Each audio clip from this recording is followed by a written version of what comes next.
This special order is for the Congressional Progressive Caucus, and I'm so proud to be a vice chair of that caucus and to lead the special order hour with my colleague, Mr. Raskin from Maryland. We do this once a week, and we try to take up topics that are of great interest across the country to our constituencies. So very proud to have the Congressional Progressive Caucus leading the way on so many issues that are important, from education to transportation, infrastructure, to, of course, today's topic, which is the tax plan that was released yesterday by President Trump.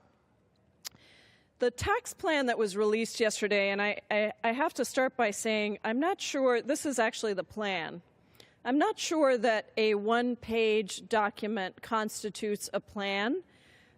This is not even a two-sided document. It's a one-sided document. This is what we're reacting to, and it is similar to the tax plan that candidate Trump spoke about during the campaign. So we will do our best with what has been put forward as a plan. But this plan, in our estimation, when you look at what it contains, really amounts to nothing more than a one-page document full of handouts to the rich. The Secretary of the Treasury, Steve Mnuchin, yesterday said during a press conference that one thing that this president has done very well, this is a quote, one thing this president has done very well is listen. Mr. Speaker, I have to disagree with that. 2 weekends ago, there were 190,000 Americans in red states and blue states across the country who were on the streets asking for the president to release his tax returns in the same way that every other president of the United States has done in modern history.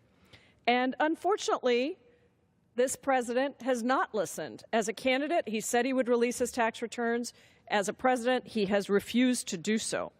He didn't listen when women and their allies took to the streets in the biggest march in American history to demand that he respect women, protect Planned Parenthood, and support equal rights for women. And this president didn't listen to the millions of Americans who were outspoken in their opposition to the Republican health care plan that essentially took $1 trillion off of the backs of working people and folks who need health care across this country and transferred it to the wealthiest in our country. The reality is this president, unfortunately, has not been listening to the American people. If you look at that health care plan, just as an example, only 17% of the American public actually supported Trump care. This president has not been listening to now put forward another plan on health care that, again, suggests that we should actually take away essential health benefits from people, take away the opportunity for people to have pre-existing conditions covered, and all once again leaving an additional 24 million Americans stripped of their health care.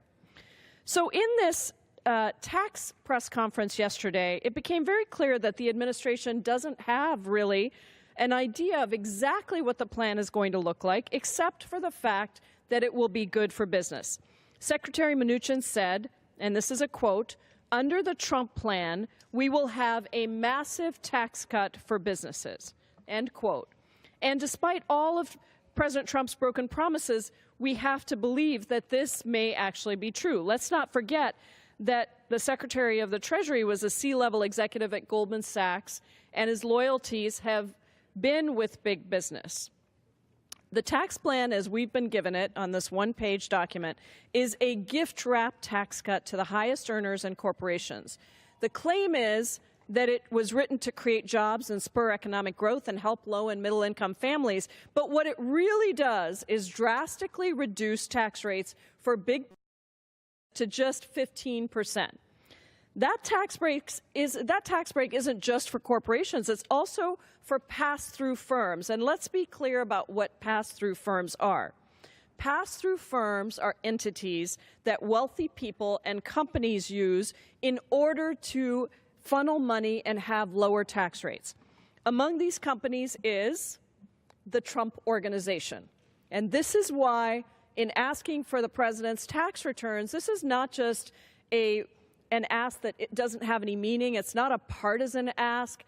We have 190,000 Americans in the streets in red states and blue states because When we know what is in the president's tax returns, then we have the ability to make sure that we understand as the American people whether any plan he proposes is in the interest of the American people or whether it's in his own financial interests. According to the Center for American Progress, 70% of partnership and S corporation income goes to the top 1% of U.S. households by income. So when you propose a tax cut for these pass-through entities, we're talking about a tax cut for the people in the top 1% of this country. We are not talking about a tax cut that benefits middle-class working families. The Center on Budget and Policy Priorities provided a specific example where a lawyer making $1 million a year could funnel their income through that pass-through and could actually save $180,000 a year. And there's no doubt that this president would himself benefit from this tax plan, although we can't say exactly how much because we haven't seen the tax returns and we don't know exactly which financial interests he has and how much he would benefit. However, his own lawyers reported that all of his 500 or so businesses are, don't be surprised, pass-throughs. If we accept this assertion from his lawyers, that his assets are worth more than $10 billion, then this tax plan, or tax ploy, depending on how you want to see it, would actually save the President of the United States millions of dollars, but would not benefit millions of working families across this country who actually need to see our tax system reformed so that it is more fair. When asked how these tax cuts would pay for, Secretary Mnuchin said that they would be so effective at bolstering the economy that it would pay for itself.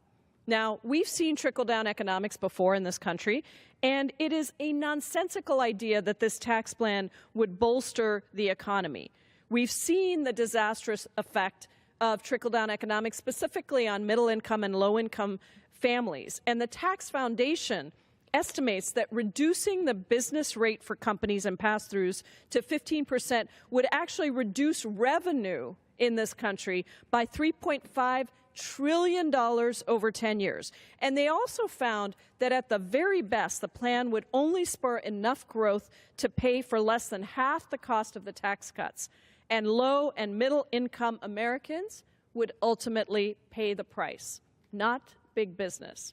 Now, this is similar to what we saw in the health care plan. In the health care plan, if you remember, what we saw was a proposal to cut $880 billion from Medicaid expansion, from Medicaid, and take that money and essentially give it $1 trillion in tax cuts to the wealthiest. So if you were in the top 4% of income earners in this country, you would have gotten a tax cut of about $1,000 a year.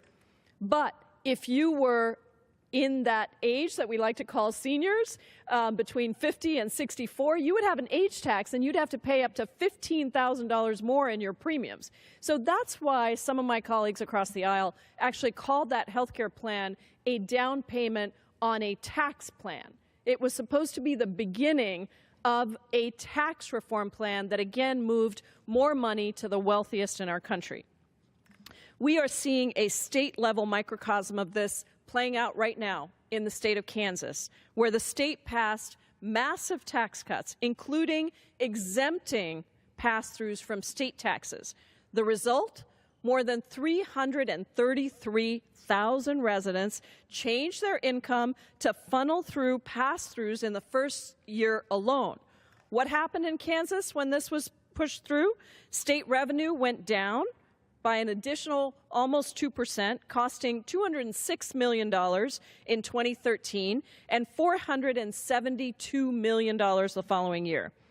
Today, the state faces a $1.1 billion shortfall, and residents are paying the price in lost programming and services. But the promise that was made at the time that this plan was pushed through in Kansas, the same plan, same kind of plan that's being proposed today at the federal level, the promise that was made was that it would kickstart the economy. And unfortunately, but not surprisingly, that hasn't happened either.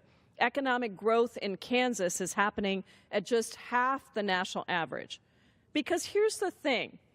Tax cuts don't just pay for themselves, and there are plenty of experts on both sides of the aisle that will attest to that.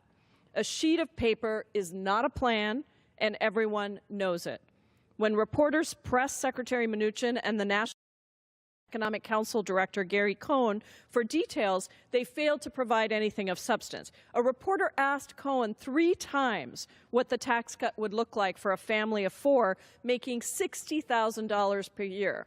I have a lot of those families, Mr. Speaker, in my district, and I believe we have those families in red states and blue states, working people across this country who believe that America should be, must be, a land of opportunity for people who work hard. And maybe they're not the richest people in the world. Maybe they're not the richest top 1% in this country, but they work hard, they earn a good living, and they deserve to have fairness in our tax plan.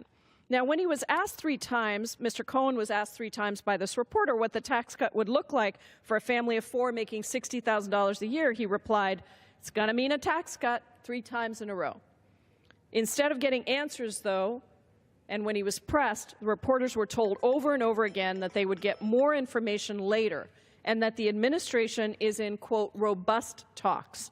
Well, I'm a member of the House, and supposedly those robust talks are happening with the House and the Senate, and we all represent the people of the United States. We want to all be a part of the conversation, and we demand to know, specifically as we look at this plan, how this president, his family, and his cabinet will benefit from the tax plan. That is only fair, Mr. Speaker, that we understand exactly how this tax plan would benefit the person who is proposing the tax plan. Is this tax plan for the American people to see relief, or is it for the president and his best friends to see relief? The reality is that this is about an issue of trust. The American people deserve to know whether they can trust the president and this administration to act on their behalf. And so far, unfortunately, this administration has continued to throw the middle class under the bus, whether it's threatening to cut funding for Meals on Wheels, which is part of the budget proposal, and cutting the CDBG block grant programs, or whether it's in proposing a health care plan that cuts vital health care from millions of Americans. So we intend to stay extremely vigilant, and I see that we have a couple of colleagues from the Progressive Caucus, and so I'd like to yield some time to the distinguished gentlewoman from Texas, a colleague on the Judiciary Committee, a strong champion for working people in Texas and across our country, Representative Sheila Jackson Lee.